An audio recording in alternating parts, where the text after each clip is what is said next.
You might entertain that fight down the line? Yeah, no, he's not a bad fighter, but he's a dummy. He's a little bit of a dummy. This is called prize fighting. The guy that brings the most money to the table is the guy that fights for the title. This is a business. And I saw the interview. He said, I'm a businessman, so you should understand that. You should learn to be a businessman, too. This is called prize fighting. I remember Floyd Mayweather called Shane Mosley a dummy a couple years ago when he said, yeah, I fight for the money. It's called prize fighting. Well, I'm a prize fighter as well. So when Keith Thurman brings the most money to the table, then I'll think about fighting. Right now, he don't even get to a main. He doesn't even bring main event money. So why would I take a pay cut to fight Keith Thurman? I don't like him that much. I think he's a good fighter. I think, I don't have anything against the kid, but I don't like him that much that I'm going to take a pay cut just to fight him. Boxing truth here. Wanted to talk a little bit about Keith Thurman and this myth that he ducked Errol Spence. Something I've been hearing over the past year in the YTBC. Now, that clip I shared with Paulie Malignaggi, he has something to do with the story because, I don't see eye to eye with, I don't agree with a lot of Paulie Malignaggi on a lot of things, but when it comes to his most notable quote of his career, I see eye to eye with him at that. I agree with him 100%. This is prize fighting. This is prize fighting. It's the truth. This is what boxing is about. This is not about fighting no-name guys for no money. This is not glory fighting. This is prize fighting, and also usually there's also legacy and glory attached to it when it comes to prize fighting. There's usually always three of those elements involved when it comes to this is prize fighting. Now, Keith Thurman was in the exact situation Errol Spence was in not too long ago. And Keith, like Errol Spence, was calling out the top dogs in the welterweight division because, like Keith, he also felt like he was the best in the division while he was coming up, that he had the tools to beat the elite fighters at 147 pounds. Now, when Keith was coming up and he made his debut on HBO scoring a knockout win, he called out Floyd Mayweather. And it fell on deaf ears. Floyd Mayweather didn't even acknowledge it. Never even talked about it. But when Errol Spence calls out Keith Thurman, now that he's a full world title holder, Keith feels like, why does he have to acknowledge a young up-and-coming fighter who hasn't, at that time, hadn't beaten anybody, beaten no-name fighters, not won a world title, and currently he finally beat a named fighter, but a guy whose best win at that weight was Eric Bonet and Chris Algieri. Now, Spence had a great performance, did what he had to do. He put on a good knockout performance over Algieri, who had never been stopped.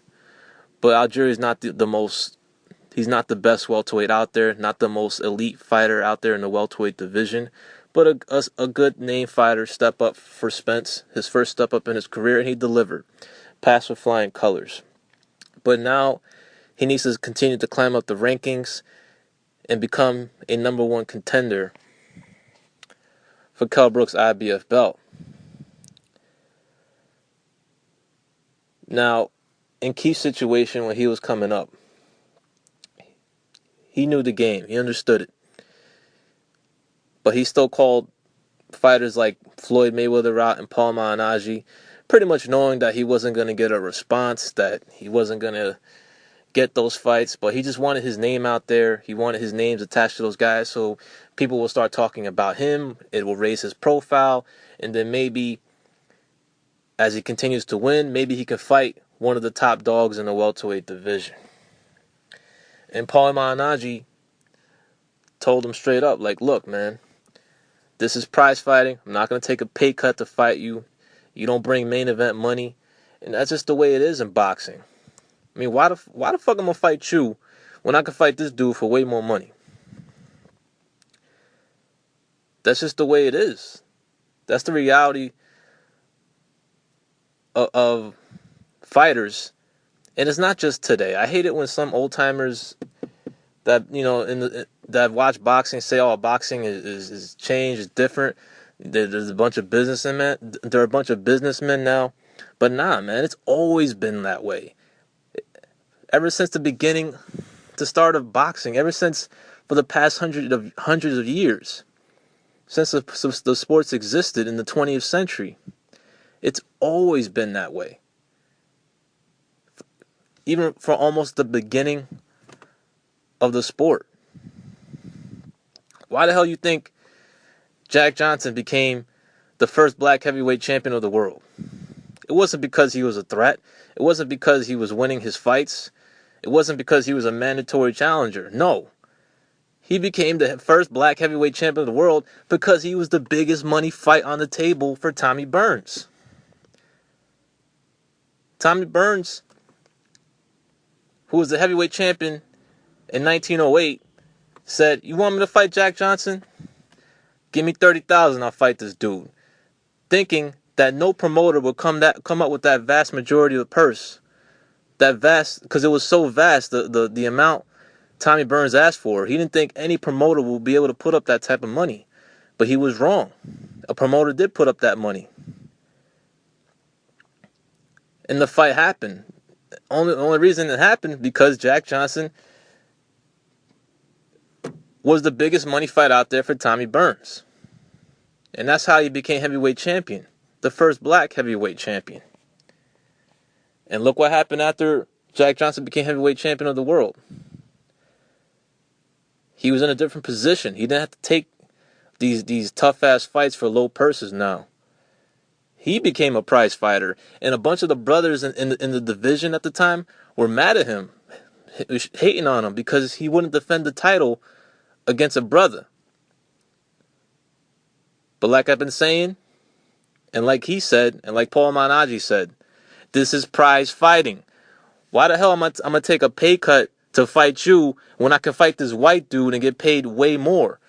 The boxing public doesn't want me to defend my title against a brother. They want me to defend my title against a white man to see if the white man can beat me. And I'll get paid way more to fight the white man than to fight you. So it's not ducking or dodging. It's prize fighting. Now, when it comes to the Errol Spence situation, same shit. Like, Mayweather didn't want to fight Keith Thurman. So he used Spence as a shield to get pressure off of him about fighting Keith Thurman. And Keith Thurman felt Spence needed to earn his stripes, needed to climb the rankings, needed to at least make the fight juicier to make it worthwhile for Keith Thurman to fight Errol Spence. I mean, it makes no sense for Keith Thurman to fight Errol Spence. When it was first talked about, does it make sense for him to talk about it now? Because Keith Thurman won't get no props for beating Errol Spence. He wouldn't have gotten no props for beating Errol Spence last year. He won't get much props if he were to fight him right now. Because Spence hasn't done much yet in his career, so has a lot to prove. He's on his way up. He still has to win an eliminator. But he needs to build that fight up, make it more worthwhile for the other welterweights out there to fight him. Now, how can he do that? How can Errol Spence do that? Well, he needs to win that eliminator against Panamarev, the top-ranked fighter, and then he can put himself into position to be the number one mandatory contender for Kell Brook's title. Now imagine that. Imagine Spence trashes Kell Brook, picks up a strap. Now we're talking. Now it's a fight worth making, because both guys are champions in the welterweight division. Both guys are with the same manager, advisor, whatever. And then the fight will be juicier. It gives it more of a buzz. Both young champions in their prime, both very athletic, powerful. And Keith Thurman, it's not like he's not talking about this fight. He's acknowledging Errol Spence. But he's just one of the guys on the list, but he's not at the top of the list. Keith Thurman's looking at bigger names. He's looking to get past Sean Porter. Then perhaps a unification fight next after that. He's in a position to where he can make some serious money in boxing. And that's what fighters have to do. They have to look out for themselves. They have a very small window to earn the most money that they can. I mean, they got to look out for themselves. They got to make the most money possible. I mean, only one fight, one damaging fight in a fighter's career can take away a fighter's prime. And it's all gone. So it only makes sense to fight the guys who bring in the most money. And it's happened throughout history. It's not something that's recently happened now. It's happened throughout the history of the sport. Guys have always been behaving like prize fighters. Guys have always been looking for the biggest money fights out there. I mean, there are some that avoided the biggest threat, even though it brought them the biggest potential fight, the biggest potential money fight that they could have gotten. But usually that's how fighters in boxing behave. They go for the biggest lucrative fights. So Keith Thurman, he's acknowledging Errol Spence callouts. He's talking about perhaps that fight could happen one day. Something Floyd never said about Keith Thurman, even though Keith Thurman will constantly call him out for years.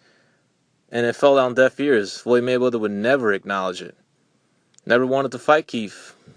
Keith knew that fight was never going to happen, so he stopped sweating it. He's like, you know what? This dude's never going to fight me. He just accepted it. But like Keith Thurman said, it's not about ducking. It's not about dodging. It's about building up a fight. And if y'all disagree with that, then y'all still have a lot to learn about boxing. This is Boxing Truth. I'm out.